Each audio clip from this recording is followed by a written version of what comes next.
Hey everyone, welcome back to Top Oz's world famous YouTube channel and another episode of our Dynamite High Limit Casino Coin Pusher. We're back at it again today and we have a pretty thick setup we gotta chop down. So I'm just gonna start up as we talk here. So first off, to cover everything, we got the red chips here in the middle, and over here those are $5,000 chips. The white chips in the back are $50,000 chips, and then you got some black $100 chips, purple $500, and some yellow $1,000 chips back there. We got some 10 grand chips, and we got some 25 grand chips, and we've got a multiplier over here, and we've got a silver ounce over here. And now this silver ounce is actually gonna give us the gold. So we get that, we get the gold. And a reminder that gold is not a small denomination. That's 1,000 gram bars, and there's 4 of them. So that's 4,000 grams in gold at about $56,000 a brick. So 4 bricks times that by 56,000, got over 200 grand just in gold. And that price is going up, so I'm going to hold on to those. I don't cash the gold bricks in when I win them.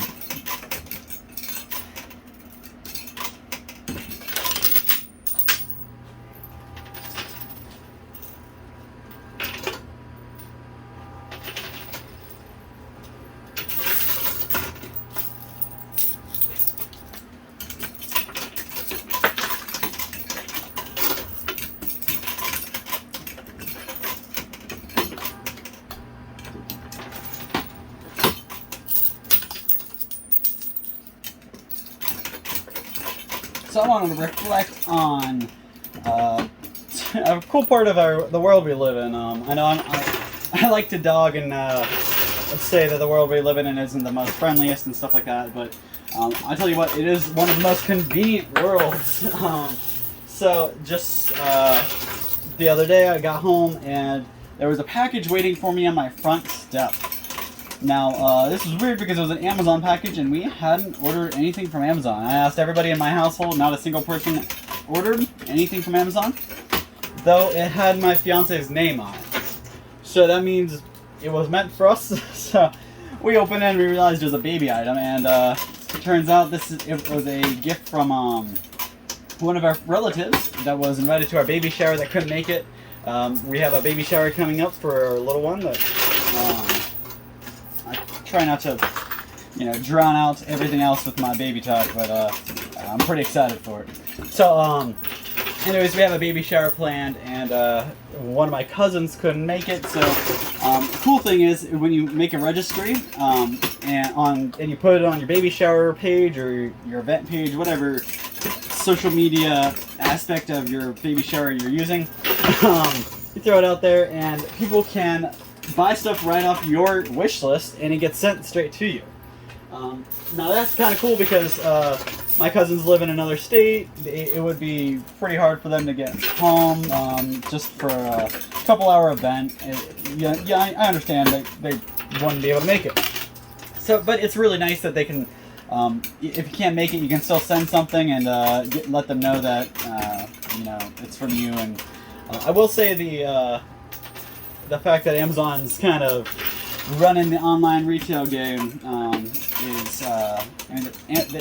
they've done things right. I don't know about how they treat their workers or how morally correct the company is, but I do know that they you can shop for just about anything on Amazon, and it's pretty convenient. You get usually free shipping straight to your house. But there are bad things about it. I mean, when you shop on Amazon, you're not just shopping Amazon. You're shopping Amazon plus hundreds and hundreds of sellers that have been approved to sell on Amazon. So you could be buying from Joe Schmo, who runs the hardware store down the street, if he's approved to sell on Amazon. Funny fact is, you can actually look on some hardware listings, and you'll see that the seller is actually Hartville Hardware, which means Hartville Hardware was actually selling stuff on Amazon. Which I thought they were just a small little hardware store in Hartville, Ohio. So stuff like that, it's kind of neat. You can go through and see that you're not just buying from one person, you're buying from hundreds of people's items in one, area. And it's made life a lot easier for sellers and businesses because they can jump on Amazon and share in Amazon's success. The only bad thing is Amazon gets to take their percentage on everybody's items, and they make money on everything that's sold on Amazon. So you gotta take it with a grain of salt. It's super convenient and nice for some people to sell stuff and some people to buy stuff, but you gotta think somewhere along the line it gets a little. They might step over a little bit. But I'm guilty. I shop off Amazon pretty frequently. I'm also a big shopper on eBay. eBay is really good for collectibles and getting good deals on things that people aren't paying attention to. You can get on auctions and see that an auction is going really low, really cheap, because the people who would pay a lot of money just aren't in the market for it at the time. So you can get away with buying something for pretty cheap that's worth a whole bunch more money just because the right person isn't ready for it.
I like this setup way better than like the other day setup. I don't have a big blockade getting in my way.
Today I have a feeling I'm going to clean the field.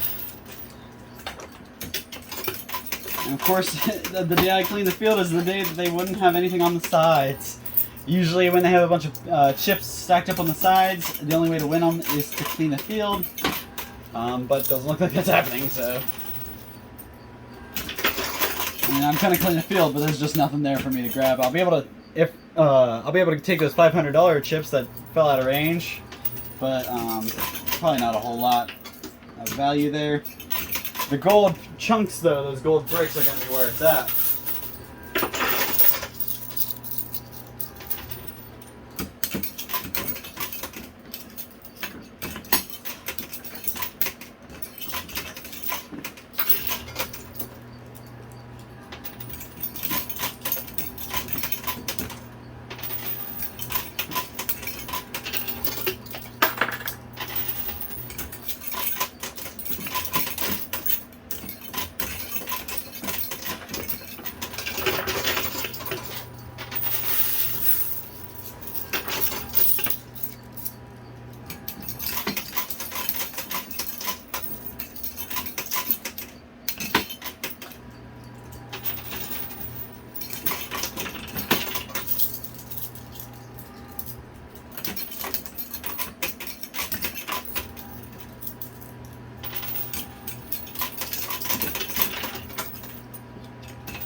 I know I usually talk about food, so I'm going to go ahead and talk about what I had for dinner last night and what I plan to have for dinner tonight. So last night, got home, we actually debated on going to this cool place in Cannes. Has a bunch of Pokemon items and retro games and stuff like that. I wanted to go check them out, but I just did not make it in, so I'm going to make it in probably Monday. Check them out. But in the meantime, we went to... we just went home and we had some meatloaf with some potatoes and some corn. Pretty good. Of course, I just made the potatoes and corn right out of a can, make my life a little easier.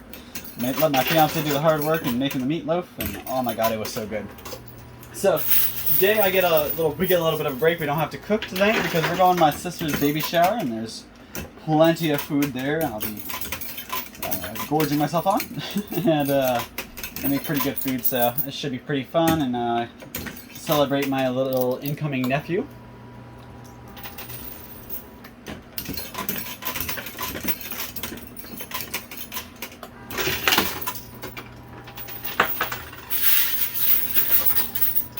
It is kind of crazy. My sister and my fiance are both pregnant at the same time, and I want to say my sister is about a month to a couple weeks ahead of us. So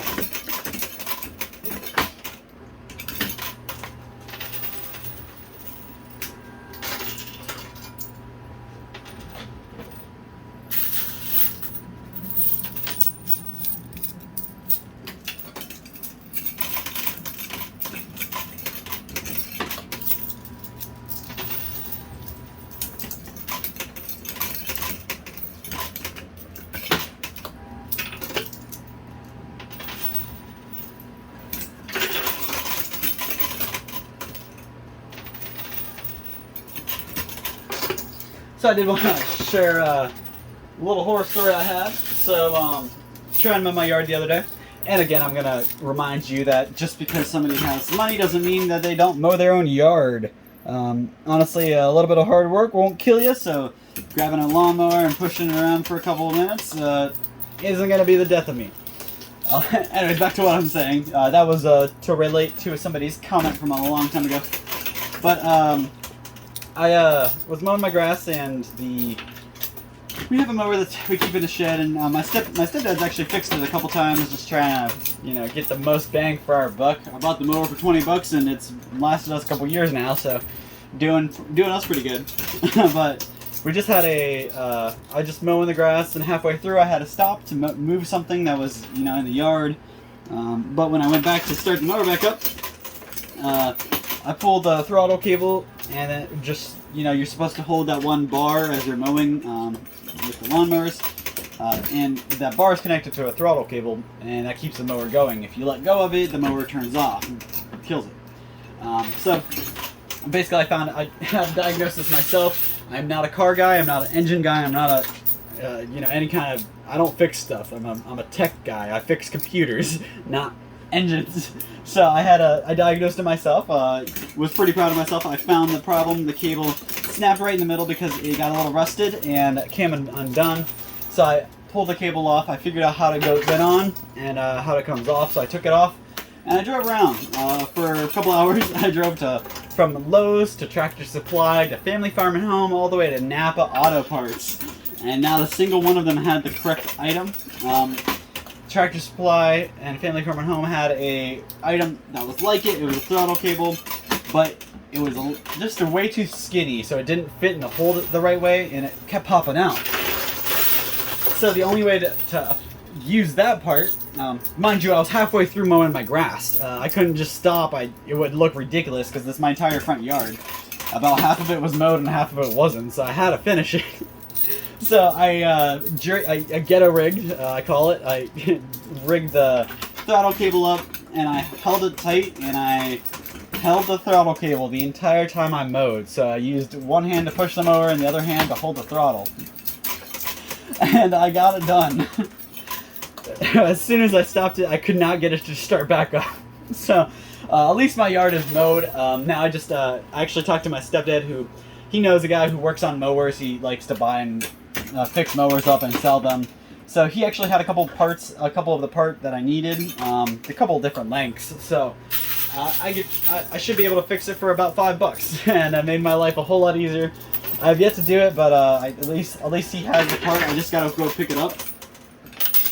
But as soon as you spend the whole day driving around trying to find the part, you go home, you ghetto rig it so you can finish mowing. You finish mowing. And then my stepdad called me and told me he found the part. So at that point, I was just like, you know what? I'll deal with it another day. I don't have a huge yard, so it doesn't really take me that long to mow, but and that's why I didn't think it would be a problem stopping halfway through just to move something.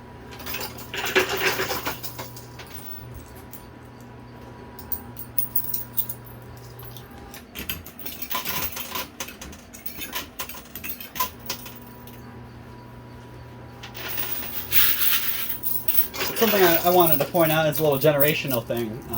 So my generation, a lot of kids my age, we don't know the same stuff our dads know. This is mostly just for the guys, and then I guess it goes for girls too. But our parents, our fathers, when they were getting raised, their fathers taught them how to do just about everything. How to fix this, fix that, undo this, undo that. So my dad, especially, is a good example. My father, he was actually he was the last kid of, I want to say there was 12 or 13 kids in his family. And we make the joke that my grandpa was just, that was just his cheap labor, but we make the joke. That's not actually the point. But he had all these kids, and he taught all the boys how to do pretty much everything he knew how to do. So if he went out on a job to lay some carpet in somebody's house, he took his boys with him, and his boys helped him. They learned how to do it, and pretty much anything home construction. They did odd jobs. They did just about everything. So then my father happened to learn just about everything. knows how to do this, knows how to do that. He may not be the expert of everything, but he knows a lot about a lot. And that's how a lot of fathers in that age range are.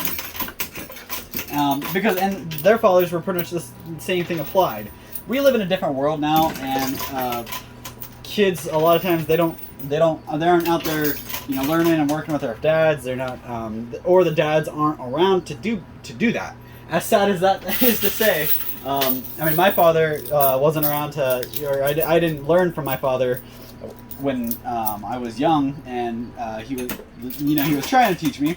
So about the time that I was ready to learn, he didn't want to teach me. So that's one thing I will say. Just I hope I can do better for my kids. Teach them a lot. I don't know nearly as much as my father, but I hope to learn it.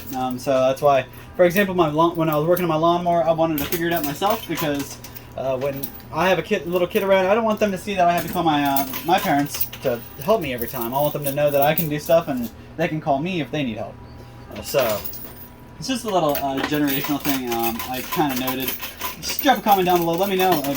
Did your parents teach you? I know actually same thing with my aunts. My grandma would teach them how to do everything she knew. So my aunts all learned cooking and cleaning, and they would knit. They knit clothes. They made blankets. They made socks. I think every year for Christmas, my grandma gave me a pair of socks that she made. And that was one of my favorite things. Every year I got a new pair of, they were really thick socks, so they're perfect for the winter.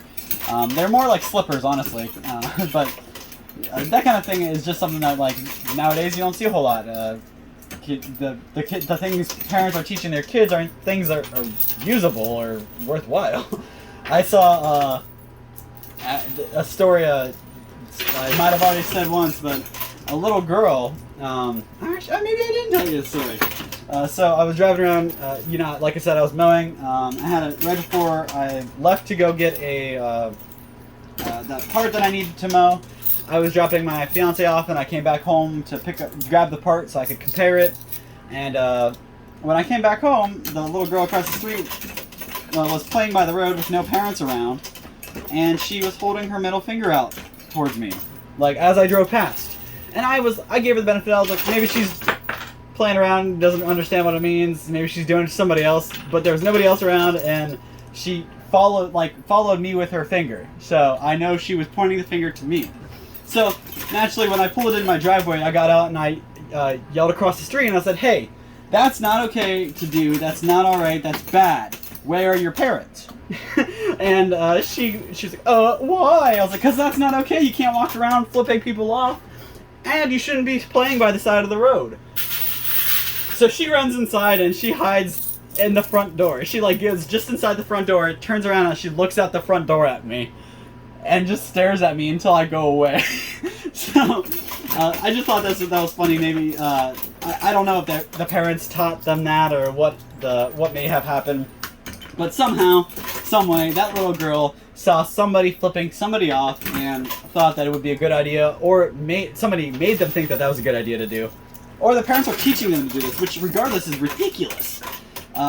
And mind you, I'm not gonna be somebody to parent somebody else's kid. So I don't like to say stuff to people's kids. But that's why I asked for her parents, because I wanted to talk to her parents and find out why is a little girl who's probably like 2 or 3 years old playing by the side of the road, flipping people off without a parent around. It's weird. I'm not even a parent yet, and I am concerned by this. So, and this isn't the only thing. I have a buddy who lives in Michigan. He moved back. We grew up together, and he moved to Michigan about a year ago. And I don't talk to him a whole lot, because when somebody lives in another state, it becomes a lot harder to talk and catch up. But he posted something on Snapchat. I know it's a little fresh for some people, but Snapchat is a picture, basically just Facebook for just pictures and communicating through pictures.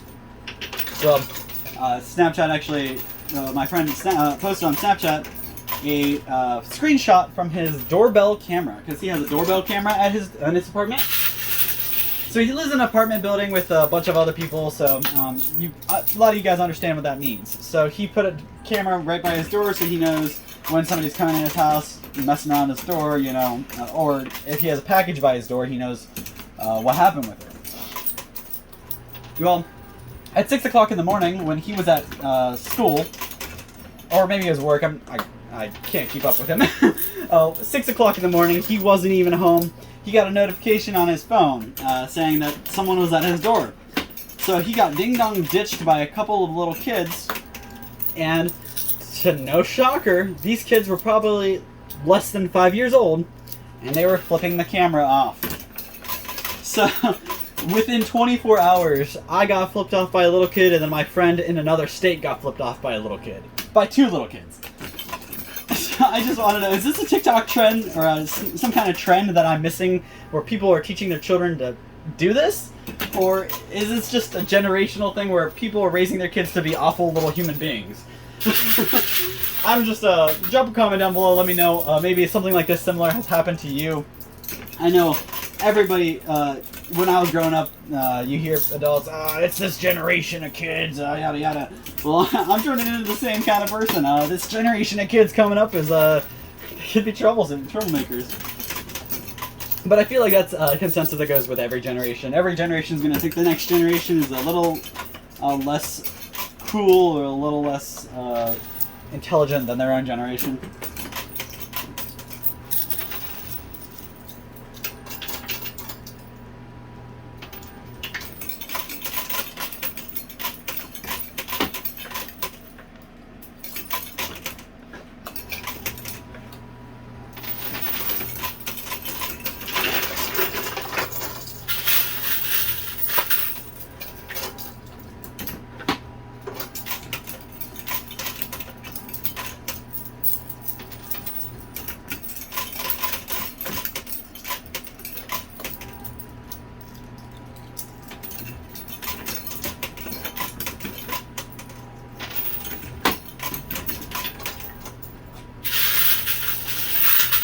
So I have done some pretty good work. I haven't necessarily cleaned the field yet, and I'm not sure that I will. I've done a lot of pretty good work though, so nothing to shrug off there.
So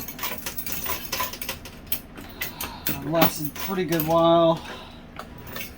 I'm just now running out of quarters and I'm getting close to the end of my time here, but I think I can make a couple of pretty safe pushes.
Notice I've kind of been dumping them all on the right side to try to get the rest of those white chips out of here.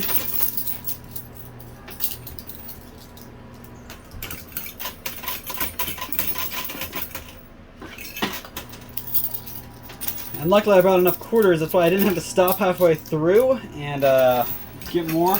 And that's why I have a little bit more time right now. Usually I would have stopped by now, but I'm just going to play through until I'm out of quarters, and then we'll see how much we won. Hopefully in this last couple minute or two, we'll be able to clear this out. At least these white chips, guys. Like I said, that's what I really want to get out of here.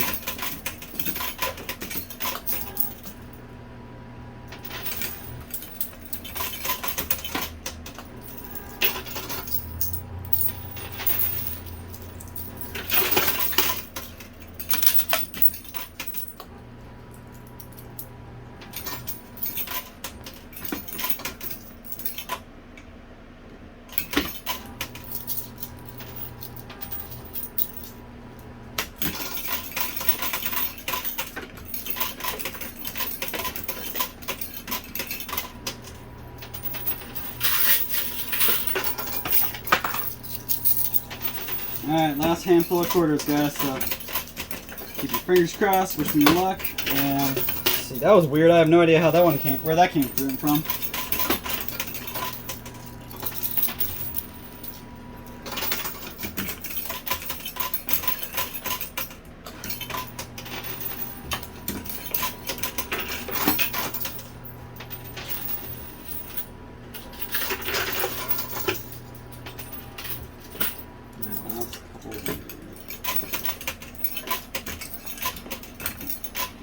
Alright, last quarter, guys. Let's see what that can do for me. Keep your fingers crossed. Let's hope I can take this guy right here. I don't think that's going to happen. Let's see. No. Alright. Well, that's all the time I got, so I'm going to go ahead and count up my winnings, and I'll be right back with a total for you guys. Alright, guys. I am all wrapped up and counting, and we finally have a total for you. And let me tell you what. I did phenomenally today, and I have the setup to blame. Really, if the setup was a little more like it was yesterday, I probably wouldn't be nearly as giddy as I am right now. So I am pretty excited. So let me break it down for you. You guys can see first off how many white chips we got, and those are the biggest chips. So we've got these in stacks of 500,000. So 1 million, 2 million, 3 million, 4 million, 5 million. So we have 5 million in those. There's 300,000, 300,000, 330,000, so 660,000 in those two rows. Then these guys, you got 1, 2, 3, 4, 5, 6, 7, 8, 9, 10. That's 100,000, 130,000. So that's 1, 2, 3. So that's 133,300, I believe. Sorry, guys, that's actually 30,000 here. We got stacks of 10, so 30 grand there. And these are stacks of 1,000, so 1, 2, actually stacks of 2,000, so 2, 4, 6, 8, 10, 12, 13, 14, 2, 4, 6, 8, 10, 12, 14, 16, 18. So I have messed up there. So 18,000 on those, which, alright, so when you add all that together, you get one pretty nice penny. So obviously we have 5 million over here. Add all that this other stuff up together, and you get about $968,000. So you almost got another million in all this stuff, but not quite. So yeah, add it all together, that's $5,968,000.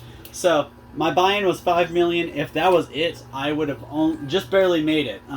But fortunately for me, and unfortunately for the casino, I pulled the multiplier. So our 5,968,000 very quickly becomes 10 million, actually 11 million. So just over 11 million. I want to say it's like 11.6. Yeah. No, 11.8. Sorry. So it's about 11.8 million we just pulled, and that is a record for me. I finally beat the 10 million I've been kind of chasing. I had a hard time getting past the 8 million hump, but we are finally past it. We broke my 10 million. I'm up at about 11.8 $2.8 million is my total winnings today, minus my buy-in of $5 mil, and I still get a profit of over $6 million. So incredible day. I did more than doubled my money, and I can have a really nice gameplay on my next one. I'm not quite ready for the 10 million buy-in. I'm gonna hold off on the 10 mil until we pad our pocket a little bit more. So next time I'll be playing with probably towards another $5 million buy-in, and hopefully we can pull more than 15 mil. That's what I heard somebody else's record was, so I'm trying to beat their record. My personal record is now $11.8 million, and I only hope that it climbs. So thank you guys so much for your time, your support. We'll see you same time, same place next time.